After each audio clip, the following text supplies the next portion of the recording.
ये ले जाओ। शुक्रिया। सलाम करता हूं हैदराबाद की इस तारीखी सरजमीन को।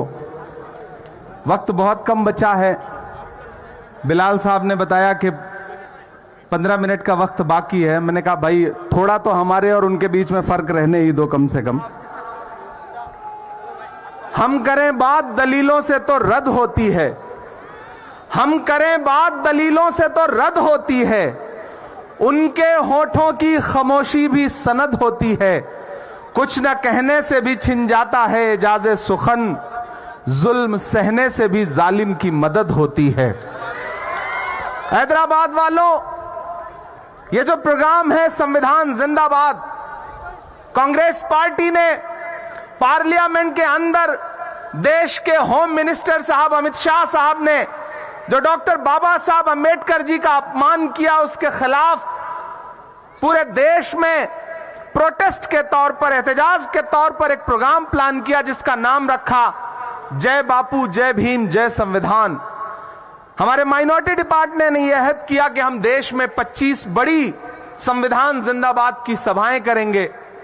तो उसके लिए मुझे लगा कि वो सरजमीन जहां से उठी हुई आवाज पूरे हिंदुस्तान में एक असर रखती है और पूरे हिंदुस्तान का सियासी मसला जो है वो हैदराबाद की तरफ देखता है, और जहां हमारी एक शानदार गवर्नमेंट चल रही है रेवंत रेड्डी साहब की कयादत में, एक शानदार चीफ मिनिस्टर जिसने पूरे देश को यह बताया है कि किस तरह से स्टेट को संविधान से चलाया जाना चाहिए, चाहे कोई सुपरस्टार हो या कोई आम आदमी हो, सबकी अहमियत बराबर है। ऐसे चीफ मिनिस्टर के स्टेट से हमने इस प्रोग्राम की शुरुआत करने का प्लान किया, और उसके लिए मैं मुबारकबाद दूंगा सैयद अर्जुमन साहब को और ख्वाजा बिलाल को कि जिन्होंने पूरी कोशिश, हम इतने लोग हैं कि सबका नाम बात लो, लड़ाई बहुत बड़ी है। ये जो हमारे हाथ में किताब है जिसे कॉन्स्टिट्यूशन ऑफ इंडिया कहा जाता है, पूरी भाजपा इस किताब को देख करके बिलबिला उठती है।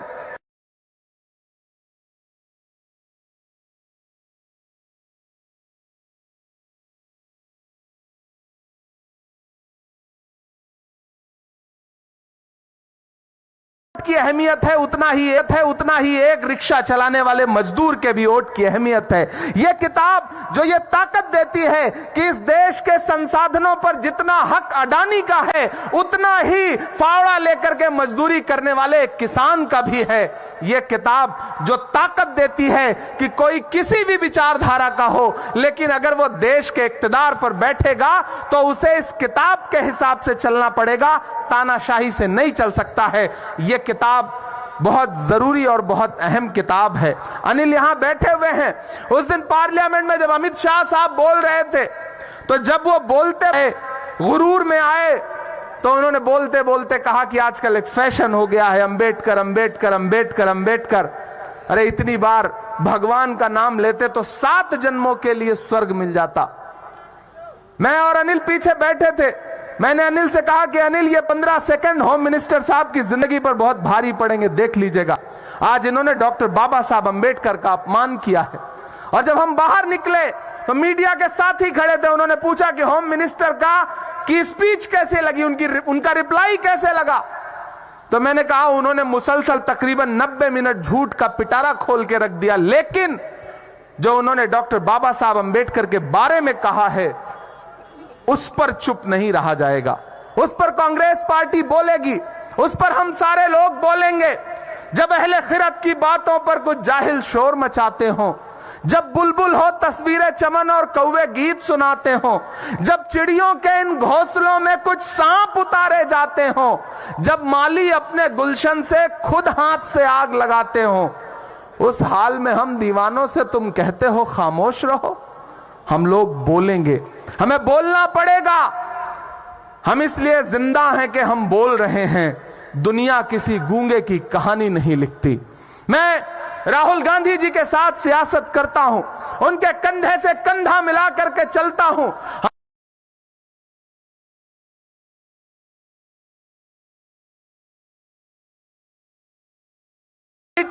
इसी आईन को बचाने की लड़ाई लड़ने के लिए वो इंसान कन्याकुमारी से कश्मीर तक चलता रहा, अपने पैर के छालों की परवाह किए बगैर। मैं चला हूं राहुल गांधी के साथ।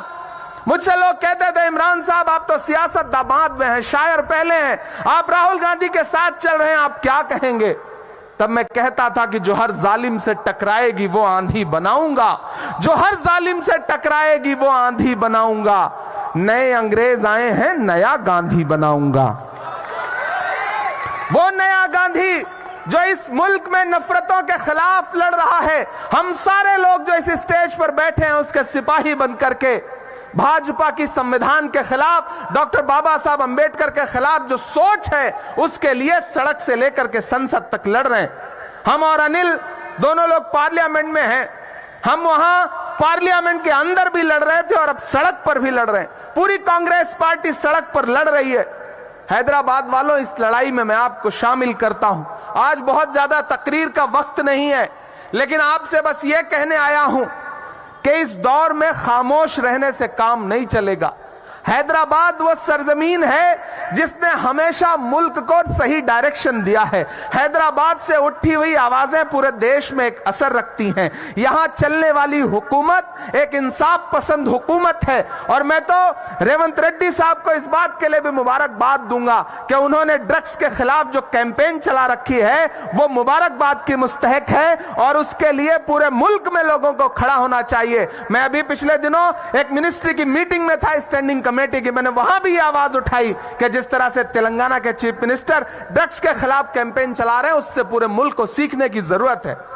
तो हैदराबाद वालों, मैं आपको पुकारने आया हूं, जो ये सोचते हैं कि संविधान का नुकसान कर लेंगे, आईन को पामाल कर लेंगे, आपको एक बात समझनी है, इस देश के दलित भाई, इस देश के पिछड़े, इस देश के आदिवासी, इस देश के अकलियतों के, चाहे वो मुसलमान हो, चाहे सिख हो, चाहे ईसाई हो, चाहे जैन हो, चाहे बौद्ध हो, चाहे पारसी हो, दरअसल ये लड़ाई बहुत बड़ी है।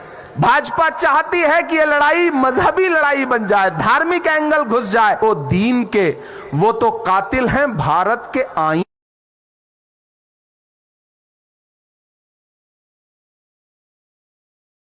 एक लाइन दोहराऊंगा, आप कॉन्स्टिट्यूशन का प्रियम्बल पढ़ेंगे। हम भारत के लोग बावाजे बुलंद पढ़ना है, दिल्ली तक सदाएं जानी चाहिए। हम भारत के लोग भारत को एक संपूर्ण प्रभुत्व संपन्न समाजवादी पंथ निरपेक्ष लोकतंत्रात्मक गणराज्य बनाने के लिए तथा उसके समस्त नागरिकों को सामाजिक आर्थिक और राजनैतिक न्याय विचार अभिव्यक्ति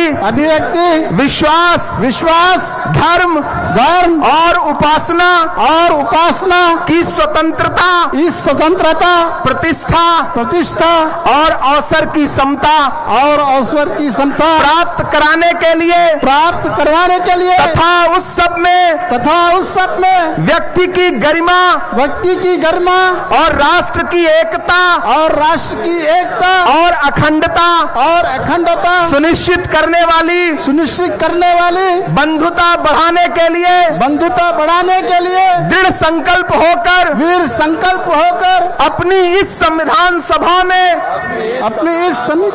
आज तारीख 26 नवंबर 1948 ईस्वी को एतद द्वारा इस संविधान को अंगीकृत अभिनिमित और आत्मार्पित करते हैं। यह संविधान का प्रियम्बल है जो संविधान में लिखा है, जो हमें बराबरी का हक देता है। मेरे साथ नारा लगाइएगा, संविधान जिंदाबाद, संविधान जिंदाबाद, संविधान जिंदाबाद। बहुत शुक्रिया हैदराबाद।